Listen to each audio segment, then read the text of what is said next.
So happy new year and welcome back to yet another video. Today's video is going to be on apple cider vinegar, which is a very popular health drink. You must have heard the countless benefits. I'm going to go into a bit more detail on the process of how it's made and why it's beneficial, along with the top 5 benefits. So stay tuned.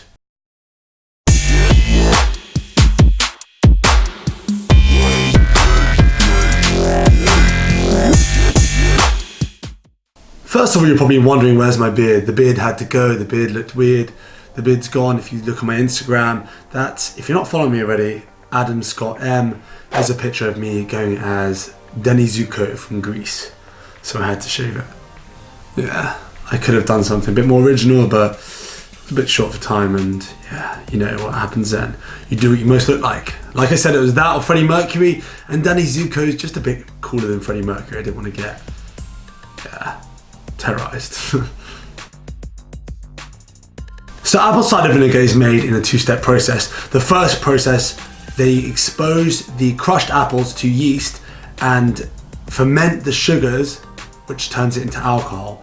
Then the alcohol is fermented even further, and they add bacteria to that fermentation process, and it turns into acetic acid, which is the active ingredient one of the main active ingredients in apple cider vinegar. So the high quality stuff contains something called mother. Mother is a cloudy, murky stuff at the bottom of the apple cider vinegar. So you've probably seen it in a few brands on the shelves. There's nothing to worry about. This is normal. So the mother is made up of protein, enzymes, and also bacteria. So this is in the high quality stuff, and sometimes it contains certain amounts of amino acids as well. It can kill off bad bacteria in the body. It does this by using acetic acid to kill off the bad bacteria, which I said is the main active ingredient in apple cider vinegar. And it's known as a natural antimicrobial, so it can protect you against viruses, killing off the bad bacteria as well, and stuff like funguses, etc. People sometimes use it topically for stuff like warts and funguses, but I'm talking internal, killing off the bad bacteria, keeping your body in healthy shape. Apple cider vinegar can lower blood sugar levels and help prevent against diabetes. So the way I recommend using this to help, say, lower the blood sugar levels is if you have it with a high carb meal, then you can take maybe the tablespoon with about 300 milliliters of water, stir that around, and I recommend drinking it through a straw to protect the teeth. Number 3, it can boost nutrient absorption. So non-heme iron is found in plant-based foods like spinach and pumpkin seeds. Non-heme iron is less absorbable by the body than heme iron, which is found in red meats and other animal products.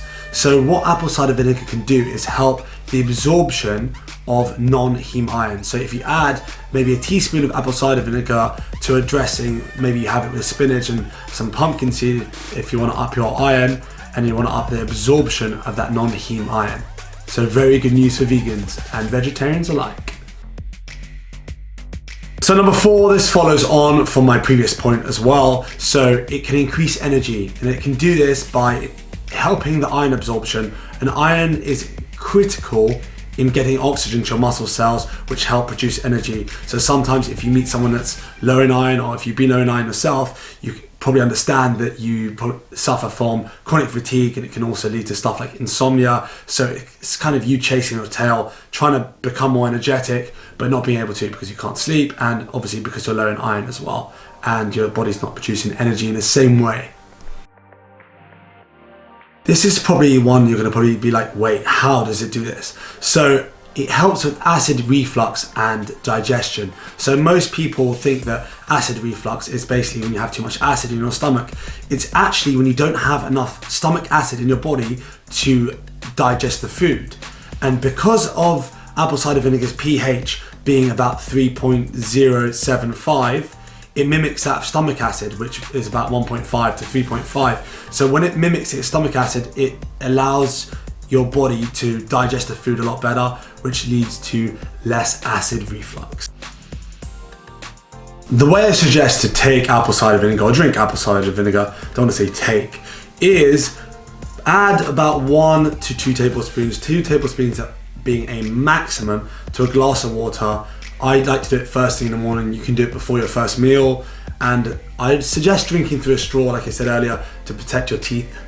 You still want that enamel on your teeth, and yeah, that's exactly how I recommend taking it. Some people add it to salads as a dressing, like I said as well. That can also be a good way to do it. Add like a teaspoon to a salad dressing.